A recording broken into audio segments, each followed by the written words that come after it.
వచ్చిందా ఫోటో?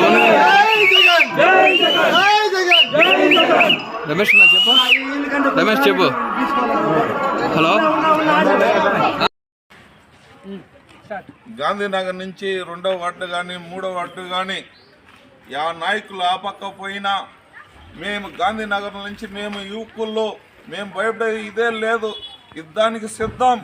జగన్ అన్న గెలిపించుకుంటాము, వెంకయ్య గౌడ్ని గెలిపించుకుంటాము. మేము రెండోసారి మేము గెలిపించుకుంటాము.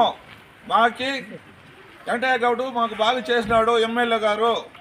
మేము వాళ్ళు వీళ్ళు ఆ పక్క పోయినా మేము గాంధీనగర్ నుంచి మేము ఆ పార్టీకి మేము పోము, ఈ పార్టీలోనే ఉంటాం. సత్య ఊరికి ఈ పార్టీలోనే ఉంటాం. జై జగన్ అన్న, జై వెంకయ్య గౌడ్.